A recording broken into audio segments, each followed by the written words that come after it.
আসসালামু আলাইকুম। মেল টিভির নিয়মিত অনুষ্ঠান মার্কেট ওয়াচে আপনাদের সবাইকে আমন্ত্রণ জানাচ্ছি। দর্শক মণ্ডলী, আজ আমি আপনাদের সাথে থাকবো আহমেদ রশিদ লালী। বাজার সম্বন্ধে আলোচনা করব। আজকে আমাদের সাথে আলোচনার জন্য যোগ দিয়েছেন অধ্যাপক ডক্টর মোহাম্মদ মুসা, অর্থনীতিবিদ। স্বাগত জানাচ্ছি।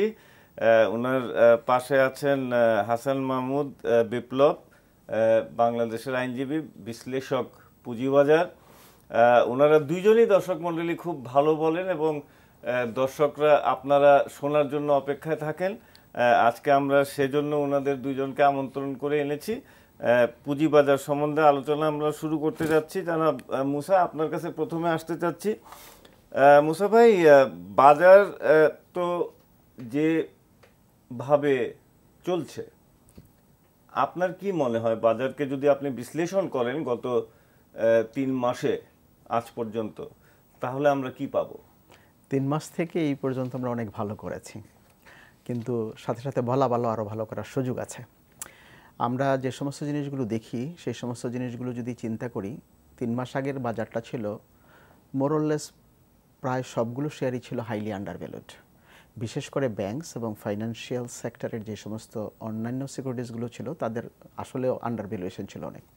এবং আপনি দেখবেন গত 3 মাসে সবচেয়ে বেশি ভালো করেছে কিন্তু এই ব্যাংকিং সেক্টরটা।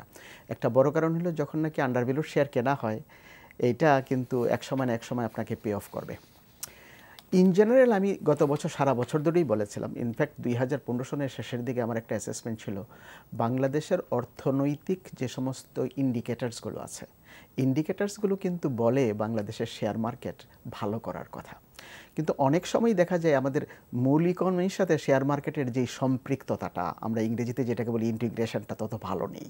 ভালো থাকলে কিন্তু হইতো। ভালো না থাকার একটা বড় কারণ আমাদের বাজারটা আসলে অদক্ষ হওয়ার একটা অন্যতম কারণ হলো আমাদের বাজারে যারা বেচা কেনা করেন তাদের মধ্যে মেজরিটি হলো সাধারণ ইনভেস্টর, বিনিয়োগকারী, এবং তাদের শেয়ার মার্কেট সম্পর্কে জ্ঞানের দৌরত্বটা খুব একটা বেশি নেই। সেই জন্য অনেক সময় তারা প্রভাবিত হন, অন্যের দ্বারা প্রভাবিত হয়ে বাজারটাকে অনেক সময় যখন দাম কম তখন কেনার চাইতে বেচেন, আবার যখন বেচার দরকার তখন তারা কেনেন।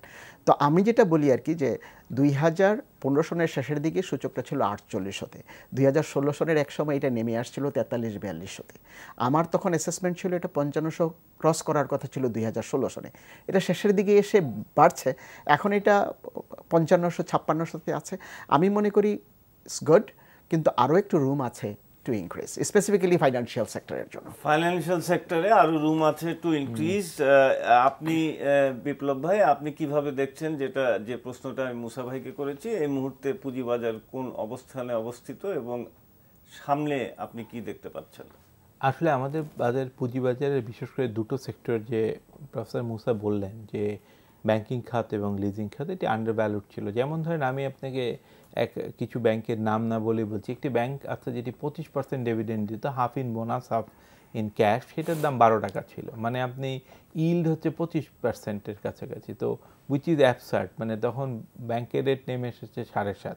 এখন কিন্তু সেটা আবার সেই জায়গায় পৌঁছেছে, মানে 25% ইল্ড দেওয়ার পরেও এখনও ইল্ড কিন্তু 10-এর উপরে আছে, মানে প্রাইসটা 25 টাকাও হয়নি। তার মানে দেয়ার ইজ সাম স্কোপ। আর একটা জিনিস হচ্ছে, আন্ডারভ্যালুড স্টক সবসময় কিন্তু পজিটিভ দিকে যায়, এবং বাংলাদেশের একটা অর্থনীতির বড় চালিকা শক্তি কিন্তু আমাদের বড় একটা কনজিউমার খাত, এবং বাংলাদেশে এখন বড় ধরনের অর্থনীতিতে কাজ হচ্ছে। এই জন্য ইনফ্রাস্ট্রাকচার শেয়ারগুলি পরবর্তীতে দেখা উচিত। এবং আমাদের দেশের ফার্মাসিউটিক্যাল সেক্টর কিন্তু অত্যন্ত শক্তিশালী। আজকেও ফার্মাসিউটিক্যাল সেক্টর সম্পর্কে একটা রিপোর্ট আছে যে দেশের সেরা 20টা ফার্মাসিউটিক্যাল কোম্পানির মধ্যে মাত্র 5টা পুঁজিবাজারে লিস্টেড, বাকি 15টাই কিন্তু নন লিস্টেড। তো এগুলিকে আনার একটা ব্যবস্থা করতে হবে।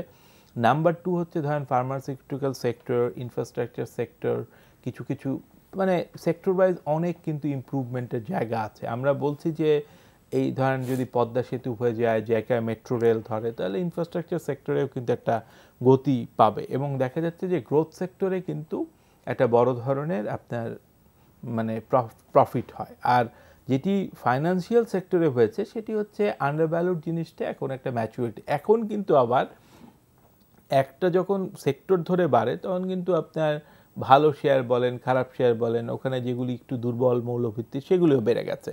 এখন কিন্তু আবার আপনার একটু চুজি হতে হবে, মানে যখন খুবই আন্ডার ভ্যালুড ছিল টোটাল সেক্টর ধরে, তখন যেটা কিনেছেন সেটাই লাভ হয়েছে। এখন কিন্তু আবার একটু চুজ করে না কিনতে পারলে ক্ষতি হবে। আর আমি সবসময় বিনিয়োগকারীদের বলি, যেটা বলি রিটেল ইনভেস্টর তো আমাদের এখানে, এনারা কিন্তু একটা সিম্পল থিওরি, 52 উইকের মধ্যে যদি কোনো শেয়ার 100% বা 150% গ্রোথ হয়, তো সেই সব শেয়ারগুলি কিন্তু আপনার দেখবেন বাজারে শুধু গুজব থাকে এটি আরও দ্বিগুণ হবে। তো সেগুলি কিনে তারা আবার 20%-এ যখন আপনার কারেকশন হয়, দেখা যাচ্ছে 1-1.5 বছরের জন্য ফান্ড আটকে যায়। আবার অনেক বিনিয়োগকারী লস মেনে নিতে তাদের ক্যাপিটালটা ছোট হয়ে যায়।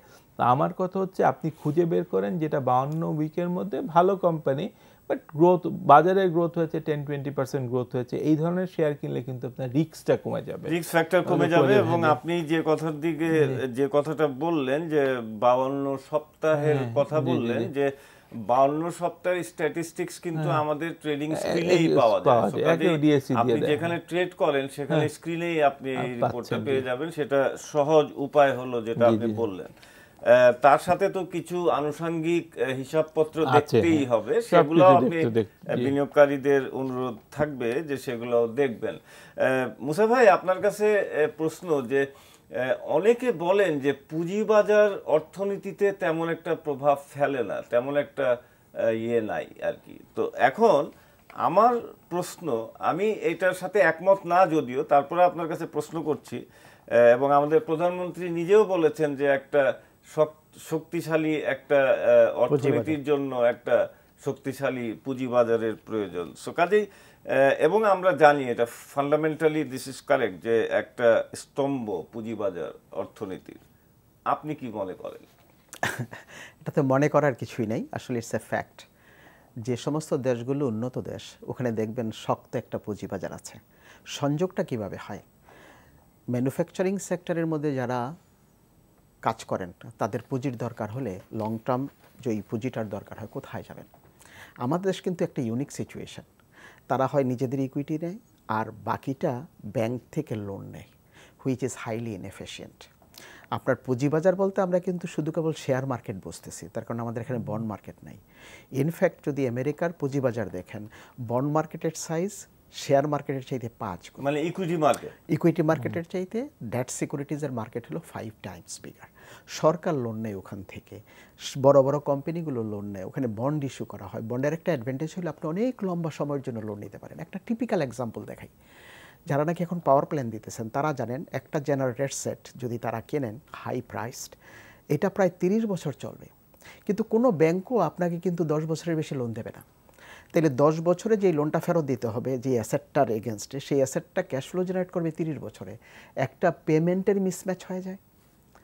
আবার অন্যদিকে যেটা হয় আর কি, অনেক সময় ইন্টারেস্ট রেট আপনার ব্যাংকিং সেক্টরে বেশি হয়, তার কারণে আপনার বেশি চয়েস নাই। আর যদি বন্ড মার্কেটে যেতে পারেন, অনেক লোককে সম্পৃক্ত করতে পারেন বন্ড কেনার জন্য, তাইলে কিন্তু রিলেটিভলি ইন্টারেস্ট রেট ব্যাংক লোনের চাইতে কম হবে। তো সেই জন্য আমেরিকা এবং অন্যান্য বড় বড় ইকোনমির দেশগুলো, ইভেন পার্শ্ববর্তী দেশ ইন্ডিয়াতেও, যারা নাকি কর্পোরেশনস, বিগ কোম্পানিজ, তারা কিন্তু বন্ড ইস্যু করেন, তারা শেয়ার ইস্যু করেন। আমার টাকার দরকার পড়লে আমি ওই জায়গায় যাব, আর যদি ওই জায়গা থেকে টাকাটা না পাই, তাইলে কিন্তু আমি ইনভেস্টমেন্ট করতে পারছি না, মানে কি গুডস অ্যান্ড সার্ভিস আমি প্রডিউস করতে পারছি না। সুতরাং দেশে যদি আপনি বড় রকমের মানে যেই সমস্ত সম্পদে ইনভেস্টমেন্ট করলে প্রোডাকশন হবে, সেই সমস্ত সম্পদে ইনভেস্টমেন্ট করতে হলে টাকা লাগবে। টাকাটা সাধারণত পুঁজিবাজার থেকে আসা কথা। আনফর্চুনেটলি আমাদের দেশে এই লিঙ্কটা এখনও তৈরি হয়নি। আমাদের লিঙ্কটা তৈরি করতে হবে। মাননীয় প্রধানমন্ত্রী রাইটফুলি সেড, এবং আমরাও রাইটফুলি বলতেছি, যে আমরা যদি এই দেশটাকে আরও অনেক উপরে নিতে চাই, পুঁজিবাজারকে শক্ত করতে হবে। একটা ছোট্ট এক্সাম্পল দিই, সামিট পাওয়ার নামই বলতেছি। সামিট পাওয়ার কিন্তু 2টা পাওয়ার প্রজেক্ট পেয়েছিল 2 বছর আগে। একটা মেঘনাঘাটে করবেন 320 মেগাওয়াট, আরেকটা করবেন বিবিয়ানাতে গ্যাস ফিল্ডের কাছে 320 মেগাওয়াট। পাওয়ার সেক্টরে definitely profit is very high, IRR is very high. কিন্তু ইন্টারেস্টিং না, সামিট পাওয়ার পয়সা উঠাতে পারে নাই বিদায় বিবিয়ানার প্রজেক্টটা নিতে পারে নাই, সেটা পরে বিদেশি কোম্পানিরা নিয়েছে। তা আমাদের দেশের একটা কোম্পানি টাকা উঠাতে পারে নাই বাজার থেকে, সেই কারণে একটা ভালো ইনভেস্টমেন্টকে ফরগো করতে হয়েছে। এবং আমাদের দেশেও দেখবেন অনেক ইনফ্রাস্ট্রাকচার আছে, সরকার কিন্তু ইনভেস্টমেন্ট করতে পারতেছে না টাকার জন্য। বাজেটারি প্রভিশন থেকে কিন্তু বড় বড় ইনফ্রাস্ট্রাকচার সবসময় করা যাবে না। সেই জন্য যদি সরকার ইনফ্রাস্ট্রাকচারের বন্ড ইস্যু করে অনেক টাকা উঠাইতে পারতো, তাইলে কিন্তু বাজারটা মানে ইনভেস্টমেন্টের বেশি হতো। এটা কিন্তু আমাদের ইনভেস্টার যারা আমরা সিকিউরিটিজ আছি তাদের জন্য বেনিফিট হইতো। আমি কিন্তু এখন শেয়ার মার্কেটে ইনভেস্টমেন্ট করতে গিয়ে একটা বিপদে পড়ে যাই। শেয়ার মার্কেট কিন্তু ইনহেরেন্টলি হাইলি রিস্কি বাজার, এবং এই রিস্কটাকে কিছুটা সমাধান করা যায়। আমার পোর্টফোলিওর মধ্যে যদি কিছু বন্ড থাকতো, কিছু শেয়ার থাকতো, আমি অনেক ডাইভার্সিফাইড হইতাম, তাহলে কিন্তু আমার রিস্কটাও কম থাকতো। তো সেই জায়গায় দেখা যাচ্ছে রিস্ক আর যেই টাকা উঠানোর ব্যবস্থাটা পুঁজিবাজারই দিতে পারে, ব্যাংকিং সেক্টর দিতে পারে না। অ্যাবসলিউটলি। এবং এ ব্যাপারে একটু জানিয়ে রাখি, সেটা হলো যে মাননীয় অর্থমন্ত্রী কিন্তু খুব বেশিভাবে জোর দিচ্ছেন এই ডেট মার্কেটটা ক্রিয়েট করার জন্য, এবং এসইসি কিন্তু এটার উপরে কাজ করছে। আমরা আশা করছি যে আমাদের দেশেও আপনি যেটা বলেছেন একটা শক্তিশালী ডেট মার্কেট হবে, যেখান থেকে বন্ড আমরা ইয়ে করতে পারবো, ইস্যু করে আমরা টাকা আরো সাপ্লাই করতে পারবো আমাদের পুঁজিবাজারের মাধ্যমে, এবং বন্ডের একটা গাইডলাইনও হচ্ছে। আশা করছি যে খুব শিগগিরই এই কাজটা শেষ হবে। আপনার কাছে একটু একই প্রশ্ন, যে দু একজনকে বলতে শুনি যে অর্থনীতির উপরে কোনো পুঁজিবাজারের ইয়ে নাই, এইটা কি?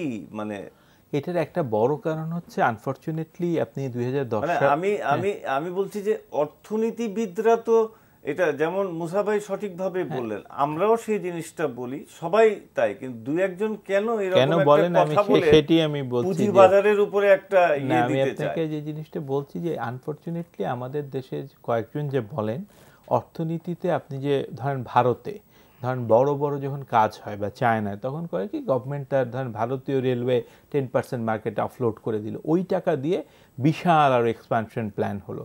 আমাদের দেশে আনফরচুনেটলি আপনি জানেন যে সরকারি শেয়ার আপনার তিতাসের পর একটি মাত্র মনে হয় যে আপনার সাবমেরিন কেবল লিস্ট হওয়ার পর অনেক দিন সরকারি শেয়ার আসে না। এই কয়দিন আগে ডেসকো 10% হয়েছে, একদিনে কিন্তু শেয়ার বিক্রি হয়ে গেছে। তার মানে চাহিদা প্রবল আছে। এখন গভর্নমেন্ট যে শুধুমাত্র ব্যাংক থেকে বা ফরেন লোন নিয়ে এই ইনফ্রাস্ট্রাকচারগুলি তৈরি করার থেকে আসলে বাজারে 26টা কোম্পানি লিস্ট হয়েছে আসার কথা, এগুলির থেকে যদি আপনি কিন্তু এই বাজার থেকে প্রায় ধরেন দেখা যেত যে ইনফ্রাস্ট্রাকচার করার জন্য কয়েক বিলিয়ন, এই যে আমরা ওয়ার্ল্ড ব্যাংকের কাছে 1-2 বিলিয়ন, প্রায় $10 বিলিয়ন পর্যন্ত 10 সালে নেওয়ার সম্ভাবনা ছিল, যেটি বারবার ডিএসসি থেকে বলাও হয়েছিল। আমি বিপ্লব ভাই এই জায়গা থেকে আপনি শুরু করবেন, একটা ফোন আছে নিয়ে। জি দর্শক, কে বলছেন? আপনার নাম বলে একটু প্রশ্নটি করুন। হ্যালো, আসসালামু আলাইকুম। ওয়ালাইকুম আসসালাম। আমি একটু মুসা স্যারের সঙ্গে কথা বলতে চাচ্ছি। জি শুনতে পাচ্ছি, আপনি বলেন। হ্যাঁ মুসা স্যার, আপনি তো ইউনাইটেড পাওয়ারের পরিচালক, এই কোম্পানির ম্যানেজমেন্ট, অন্য ম্যানেজমেন্ট কেমন, পাশাপাশি এটার ভবিষ্যৎ কেমন একটু যদি জানান। আচ্ছা, একটা স্পেসিফিক কোম্পানি স্পেসিফিক বলাটা ঠিক না, তবে আমরা চেষ্টা করব মুসা ভাই যদি কিছু বলতে চান। আমি এটার পরে আসি, ওনারটা শেষ হোক। জি, এইটা হচ্ছে আনফরচুনেটলি, তবে আমার মনে হয় এবার গভর্নমেন্ট যত বড় বড় প্রজেক্ট ধরেছে, মানে ধরেন আপনার পদ্মা সেতু বলেন, মেট্রো রেল অ্যান্ড আদার্স, এবং আপনি জানেন যে শেভরন তার অংশটা বিক্রি করে দিতে চায়, এটা কিন্তু $2 বিলিয়ন গভর্নমেন্ট কিনে কিন্তু $1 বিলিয়ন যদি বাজার থেকে কিন্তু তুলে নিতে পারে, এবং বিনিয়োগকারীও লাভবান হবেন, কারণ শেভরন একা কিন্তু 80% গ্যাসের যোগান দেয়, মানে এটি খুব লাভজনক কোম্পানি।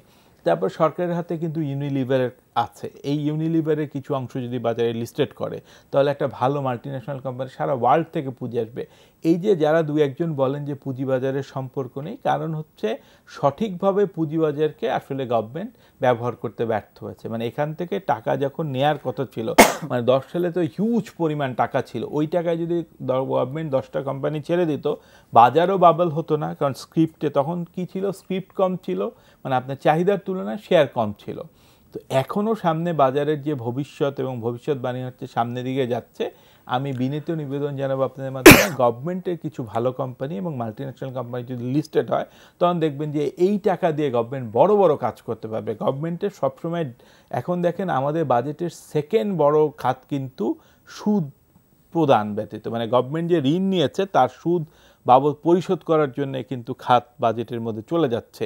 কিন্তু যদি ধরেন পুঁজিবাজার থেকে টাকা নেন তাহলে কিন্তু একটা জিনিস হচ্ছে এখানে ইনস্টলমেন্টও দিতে হয় না, সুদও দিতে হয় না, কারণ আপনি সিকিউরিটি বেচে টাকা নিলেন। এরকম গভর্নমেন্টের হাতে প্রচুর ভালো কোম্পানি আছে।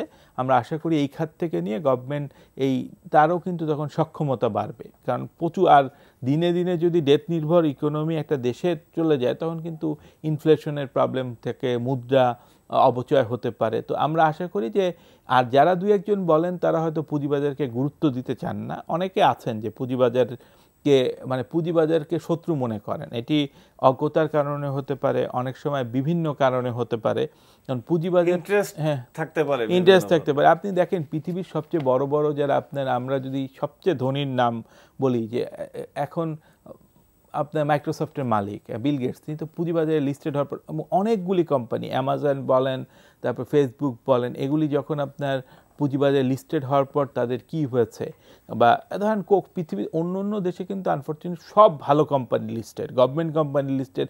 আপনি ক্যানাডায় যদি দেখেন ট্রান্স প্যাসিফিক রেলওয়েটা পর্যন্ত, যেটি আমেরিকা কানাডার মধ্যে সবচেয়ে বড় রেল, সেটিও লিস্টেড। এখন আনফর্চুনেটলি আমাদের লিস্টিং কম বলেই হয়তো এটি অনেকে সুযোগ পায়। আর ডেপ মার্কেটের যেটি কথা বলে, আনফর্চুনেটলি 2010-এর খুব বাবলটাও ঘটতো না, মার্কেটও ধস হতো না যদি একটা প্রপার বন্ড মার্কেট থাকতো।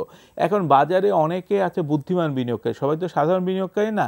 এই মার্কেট থেকে যখন তারা $3-4 বিলিয়ন বৈধভাবেই ইনকাম করেছেন, 3-4 বছর বা 5 বছর ইনভেস্ট করেছেন, তারা যখন উঠিয়ে নিলেন তখন টাকাটা তাদের উঠিয়ে নিয়ে যেতে হয়েছে, এবং উঠিয়ে নিয়ে তার একটা বড় কিন্তু রিয়েল এস্টেট সেক্টরে ঢুকিয়েছিলেন। রিয়েল এস্টেট সেক্টরে একটা বুম হয়েছিল, গত 5 বছর কিন্তু আবার রিয়েল এস্টেট সেক্টর মন্দা। কিন্তু এটা বন্ড মার্কেট থাকলে অটোমেটিক্যালি ওই টাকাটা বন্ডে যেত, বাজার যখন আবার সহনীয় হতো ওইটা তো খুব তাড়াতাড়ি লিকুইড করা যায় ইন্টারেস্ট। কিন্তু দেখেন আপনারা যে সেক্টরে বাংলাদেশে এই টাকা ঢুকেছে এখান থেকে কিন্তু খুব তাড়াতাড়ি করা যায় না, এই জন্য বাজারটা কিন্তু একটা ভালো নিতেও কিন্তু অনেক বছর সময় নিয়েছে। রাইট মুসা ভাই, যদি আপনি উত্তর দিতে চান সেটার উত্তর দিবেন। আর আপনার কাছে আরেকটা প্রশ্ন আমি করতে চাচ্ছি, যেটা বিপ্লব ভাইয়ের কাছেও সেই প্রশ্নটা থাকবে। উনি একটা কথা বলেছেন যে প্রায় আজকে একটা ইসে আসছে যে 20টা ফার্মাসিউটিক্যাল কোম্পানির মধ্যে 15টাই পুঁজিবাজারের বাইরে। 20টা কোম্পানি যেটা উনি বলতে চাচ্ছেন টপ 20 কোম্পানি। এই প্রশ্নের উত্তর আমরা খুঁজবো। একটা দর্শক আছেন, ওনার সাথে একটু টেলিফোনটা নিয়ে নিই। জি দর্শক, আপনার নাম বলে প্রশ্নটি করুন। আসসালামু ওয়ালাইকুম আসসালাম। আমি জালাপাটি থেকে আজাদ বলছিলাম। জি ভাই বলেন। যে আমার একটা প্রশ্ন ছিল যে কিছু কিছু কোম্পানি আছে যারা খুব ভালো ব্যবসা করে এবং তাদের প্রোডাক্ট খুব হাতের নাগালেই পাওয়া যায়, কিন্তু বিনিয়োগকারীদের খুব কমই লভ্যাংশ দেয়। ব্যাংক 35% লভ্যাংশ পাই, আর 100 টাকা একটা কোম্পানি কিনে আমি যদি লভ্যাংশ পাই, বেশি আয় করে কম ডিভিডেন্ড। হ্যাঁ, থ্যাংক ইউ। আমি এই প্রশ্নটাও আমি মুসা ভাইয়ের কাছেই দিচ্ছি। মুসা ভাই, দুইটা প্রশ্ন। না, প্রথম প্রশ্নটা হলো আমি একজন ইন্ডিপেন্ডেন্ট ডিরেক্টর হিসেবে আমি ইনসাইডার, কোম্পানি সম্পর্কে আমার বলা যাবে না, বলা উচিত হবে না। সুতরাং let me go not go over there. তো দ্বিতীয় প্রশ্নটা যেটা হলো যে অনেক কোম্পানি আছে যারা নাকি বেশি আর্ন করে কিন্তু ক্যাশ ডিভিডেন্ড কম দেয়, অনেকে আবার অনেক বেশি দেয়। এটা কিন্তু সব পুঁজিবাজারই পাবেন। কিছু কিছু কোম্পানি হাইলি গ্রোয়িং, ওরা যদি রিটেইন করে টাকাটা, এটা সুবিধা হয় এবং শেয়ার হোল্ডারদের জন্য সুবিধা হয় যদি শেয়ারটা পুঁজিবাজারে ইনভেস্টমেন্ট করার মানসিকতায় ইনভেস্টমেন্ট করা হোক। তখন আমি শেয়ার কিনবো আজকে, 2 দিন পরে বিক্রি করে ফেলবে, এই মানসিকতা কিন্তু আসলে শেয়ার মার্কেটের মধ্যে থাকা উচিত না। তা আমি যদি লং টার্মের জন্য রাখি, টাকাটা যদি কোম্পানি রেখে দেয়, নিশ্চয়ই কোম্পানির কোনো কারণ আছে। ওই কারণটার মধ্যে একটা বড় কারণ হলো তাদের যদি গ্রো করতে হয় তাদের অনেক ইনভেস্টমেন্ট করতে হয়, এবং আউটসাইড সোর্স থেকে টাকা আনলে কস্ট একটু বেশি। সুতরাং রিটার্ন আর্নিংসটা হলো ইনসাইডার সোর্স, যদিও ইকুইটি, তবু ওই সোর্সটা তারা কাজে লাগাতে চায়। আবার কোনো কোনো কোম্পানি আছে এটি খারাপ, যে অনেক আয় করছেন কিন্তু ডিভিডেন্ড দিচ্ছেন না, বেশি টাকাটা রেখে দিয়েছেন কিন্তু ওই টাকাটা ভালো জায়গায় ইনভেস্টমেন্ট হচ্ছে না। এটা কিন্তু ভবিষ্যতে কোম্পানির জন্য ভালো না, ইনভেস্টরদের জন্য ভালো, লায়াবিলিটি হয়ে থাকে।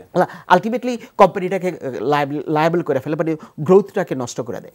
তো আমি আশা করব যে সমস্ত কোম্পানি ডিভিডেন্ড দেয় কম বাট আর্ন বেশি করে, সে সমস্ত কোম্পানি, আমি যে প্রথম ক্যাটাগরিটা বললাম সেই ক্যাটাগরির কোম্পানি, যে তারা গ্রো করতেছে। যেমন ধরেন, আবার নাম না বলে একটা নেতৃস্থানীয় এই আপনার ফার্মাসিউটিক্যাল কোম্পানি, তারা অনেক প্রচুর আয় করেন বছরে বছরে, কিন্তু ক্যাশ ডিভিডেন্ড খুব বেশি দেয় না। কিন্তু দেখবেন যে তারা প্রতি বছর অনেক ইনভেস্টমেন্টও করতেছে। আপনি যদি স্টেটমেন্ট অফ ক্যাশ ফ্লোর মধ্যে যান, দেখবেন investment cash flow from investment activities দেখা যাবে হিউজ অ্যামাউন্ট তারা ইনভেস্টমেন্ট করতেছে, মানে ক্যাশ আউটফ্লো না করে এইটা নিজের মধ্যে রেখে এটা ইনভেস্টমেন্ট করতেছে। আবার যদি ক্যাশ কাউ হয়ে যায় লাইক গ্রামীণ ফোনের মতন, ওরা কিন্তু দেখবেন যত আয় করে মোস্টলি দিয়ে দেয়, তার কারণ ওরা জানে যে এই টাকাটা ইনভেস্টমেন্ট করার মতন প্রচুর জায়গা নাই, এবং তারা কিন্তু এক লাইন ছাড়া অনলাইনে যাবে না। সেই জন্য শুধু টেলিফোনের মধ্যে ইনভেস্টমেন্ট করাটা খুব ডিফিকাল্ট। সেই জন্য তারা যা আয় করে বুদ্ধিমানের মতন সব টাকাটাই ইনভেস্টারদেরকে দিয়ে দেয়। ইনভেস্টারদেরকে ফ্লেক্সিবিলিটি দেয়, তোমার টাকা তোমাকে দিয়ে দিলাম, তুমি ইচ্ছা করো কোন জায়গায় ইনভেস্টমেন্ট করবা, প্রয়োজনে আমার শেয়ারই কেনো, but it is the decision for you. তা আমি আশা করব যে আমাদের যারা ম্যানেজ করেন কোম্পানিগুলো, they would understand this corporate finance issues, তাইলে কিন্তু ইনভেস্টার্সদের অনেক প্রশ্নের জবাব দিতে হয় না। অনেক প্রশ্নের জবাব দিতে হয় না। আমি আপনাকে এই প্রশ্নটা ব্রেকের পরে আমি নিচ্ছি, যে প্রশ্নটা আমি করেছিলাম যে ফার্মাসিউটিক্যাল সেক্টরের কি অবস্থা এই মুহূর্তে, এবং এই যে 15টা যেটা উনি বললেন যে 15টা টপ ফার্মাসিউটিক্যাল কোম্পানি, এর মধ্যে অনেক ভালো ভালো কোম্পানি আছে, ইনসেপ্টা আছে, অ্যারিস্টো ফার্মা আছে, অপসোনিন আছে, এই জাতীয় অনেক বড় কোম্পানি আছে যারা বাজারে এখনো বাজারমুখী নন। উনাদেরকে বাজারমুখী করার জন্য কি করণীয় থাকতে পারে, এই প্রশ্নটা আপনার কাছেও থাকবে।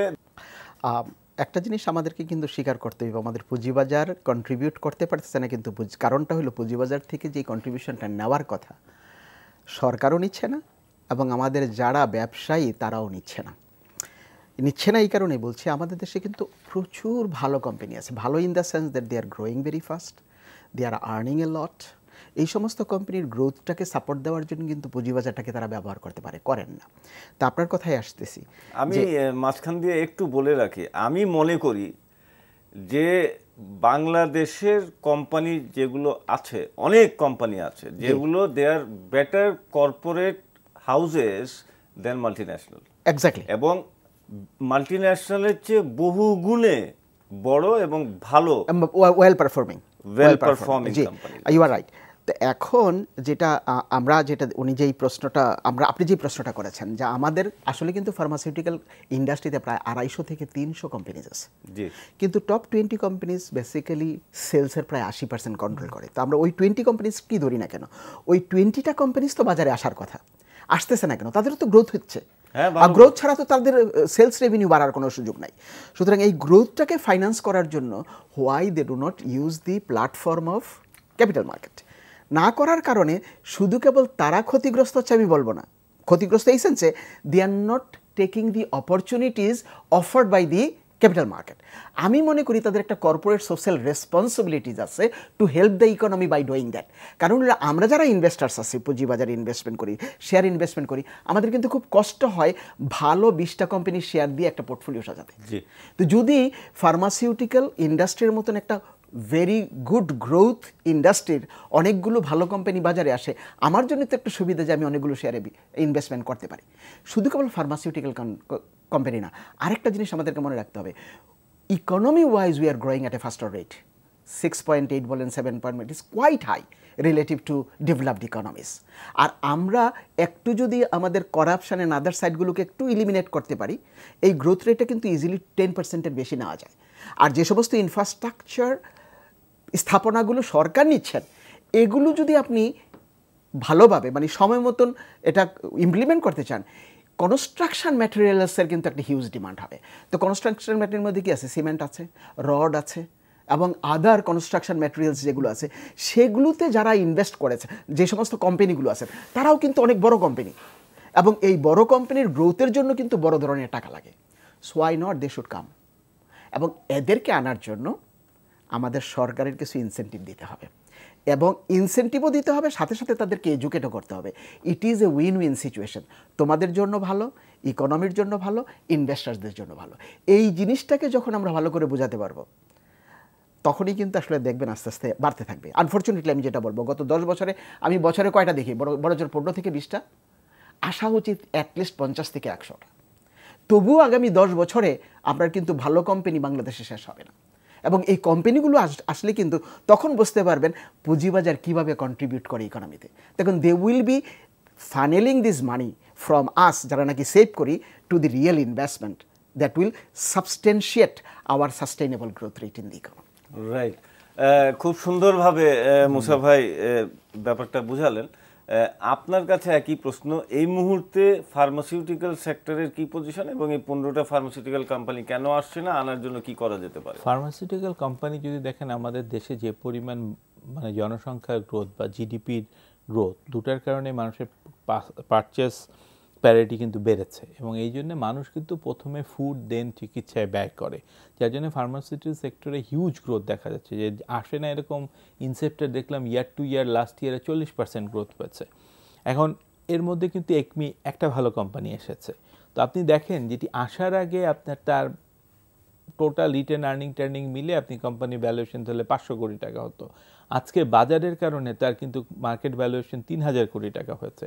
আমাদের উদ্যোক্তারা অনেকভাবে লস করছেন। পুঁজিবাজারে আসা মাত্র কিন্তু তার যে প্রপার ভ্যালুয়েশন সেটিও কিন্তু রিফ্লেক্ট হচ্ছে। স্কোয়ার কোম্পানির যে মার্কেট ভ্যালুয়েশন এবং তাতে যে তার অ্যাসেট ভ্যালু, কারণ আমাদের একটা নিয়মই আছে 6 মাসের গড়ের 50% আপনি লোনও নিতে পারেন। তখন যদি আপনি একটা ফ্যাক্টরি করতে হয়, পুঁজিবাজারে একটা লোন না নিলেন, রাইট নিলেন, অনেকভাবে কিন্তু আপনি ক্যাপিটাল সংগ্রহ করতে পারছেন। এবং একটা জিনিস হচ্ছে দেখা গেছে যে এই তৃতীয় বিশ্বের পারিবারিকভাবে অনেকের পুঁজিবাজার সম্পর্কে ধারণা না থাকার কারণে অনেক ভালো ভালো এন্টারপ্রাইজ কিন্তু বন্ধ হয়ে গেছে, কারণ বাবার পরে ছেলে চালাতে পারে। আপনি দেখেন এই যে আপনি যদি ধরেন ম্যাকডোনাল্ডস বলেন, কোক বলেন, পেপসি বলেন, এই পুরনো যে কনজিউমার প্রোডাক্টগুলি আছে এগুলি কয়েকশো বছর ধরে, যে হাইডেলবার্গ বলেন, লাফার্জ বলেন, শত শত বছর টিকে আছে। তার মানে কি যারা প্রথম প্রতিষ্ঠা করেছিলেন তারা কিন্তু নাই, সিওরা চালাচ্ছেন, বোর্ড অফ ডিরেক্টরসে তাদের ফ্যামিলি মেম্বার আছে। একটা কোম্পানি টিকে থাকার জন্য কিন্তু দক্ষ ওরা একটা সিস্টেম তৈরি করেছে যাতে কোম্পানিটা নষ্ট নয়, মানে ব্যক্তি কেন্দ্রিক না থাকে। পুঁজিবাজারে হলে হয় কি, পুঁজিবাজারে অনেক বিনিয়োগকারী থাকেন, এভরিথিং থাকেন,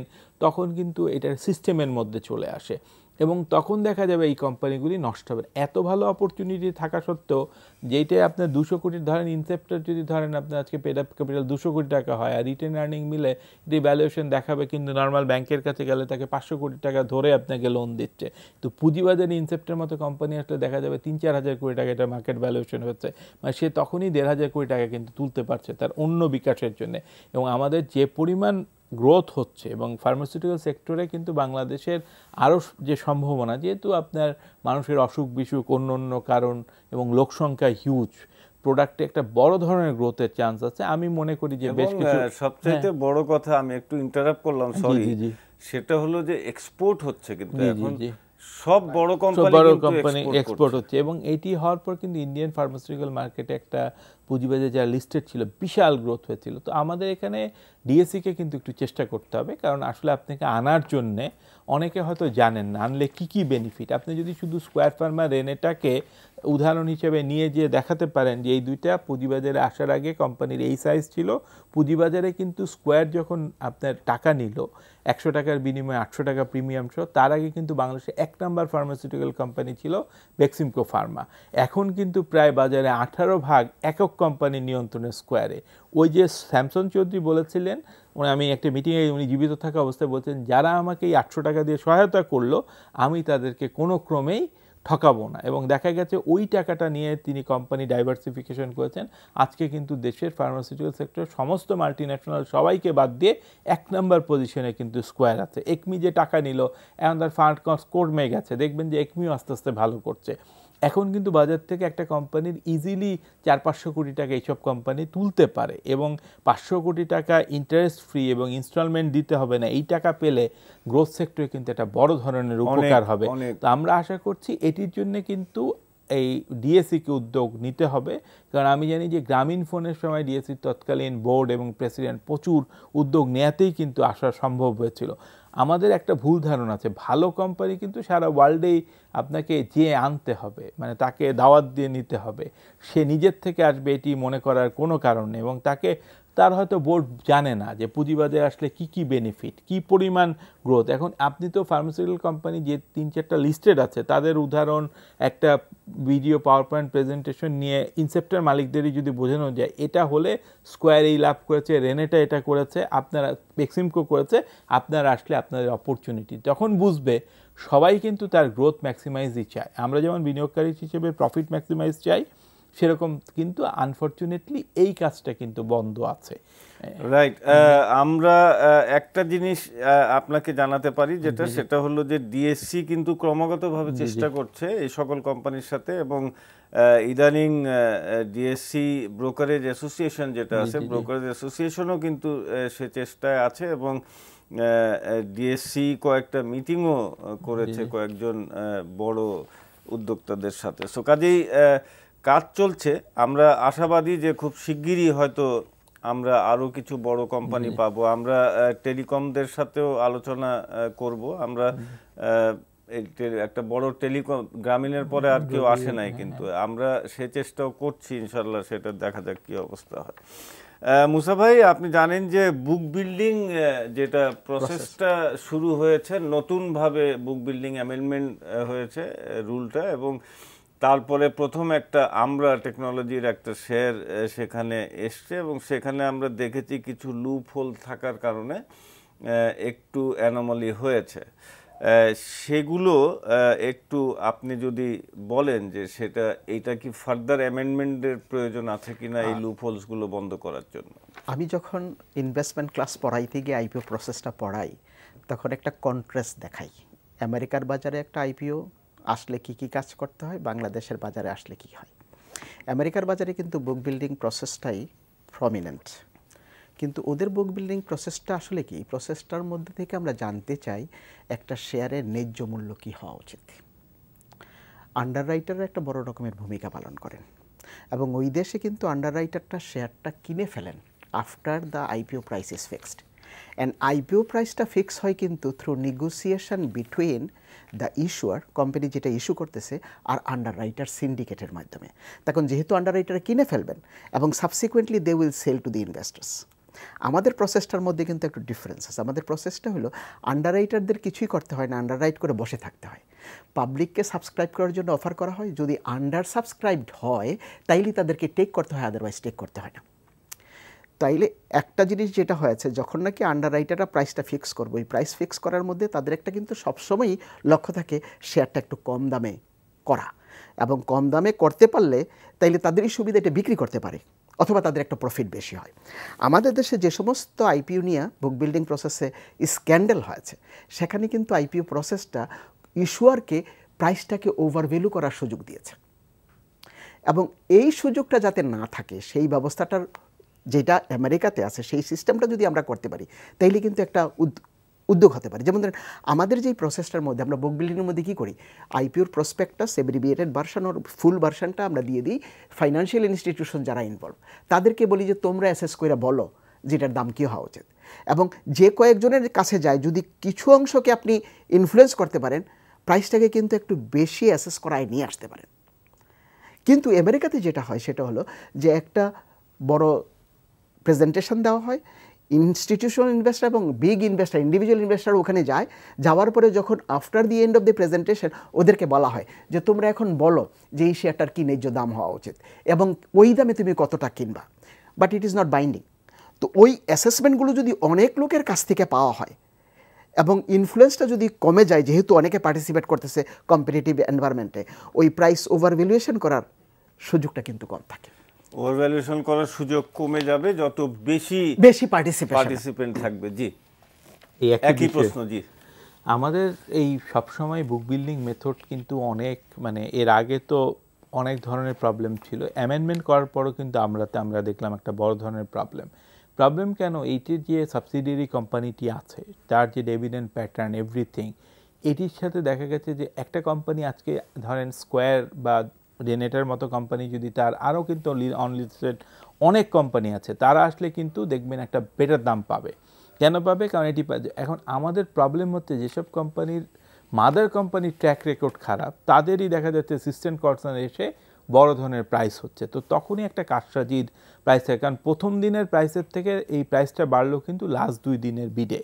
তার মানে হচ্ছে এই বিডিং প্রসেসটাই আপনার প্রবলেম হচ্ছে, কারণ এখানে ওই যেটা বললো আন্ডাররাইটারদের ওই পরিমাণ আপনার রিস্ক টেক করতে হচ্ছে না। যদি তাদেরকে এই টোটালটা তাদের কিনে নিয়ে পরে নেগোসিয়েশন করে ইনভেস্টরদের কাছে বেচতে হতো, তাহলে তারা অবশ্যই এমন একটা দামে কিনতেন যেই দাম থেকে তারা বেচে কিছু প্রফিট করতে পারতেন।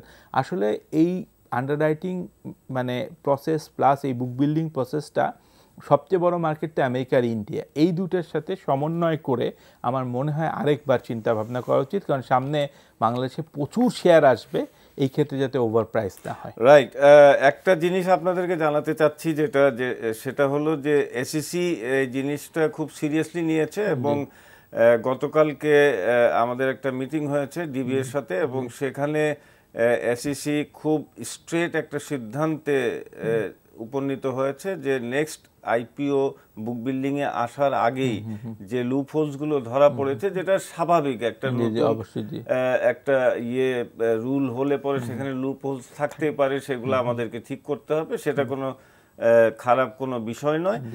সেইটা এসইসি নেক্সট আইপিও আসার আগেই সেই লুপ হোলস গুলো বন্ধ করবে এবং নতুনভাবে অ্যামেন্ডমেন্ট করে সেগুলা এটা ঠিক করবে, সেটা আমাদেরকে ওনারা আশ্বাস দিয়েছেন এবং ওনারাও খুব জিনিসটা সিরিয়াসলি নিয়েছেন। সো দর্শক মণ্ডলী, এই ছিল আজকের মার্কেট ওয়াচ। আমরা আজকে এখানেই শেষ করতে হচ্ছে, সময় শেষ।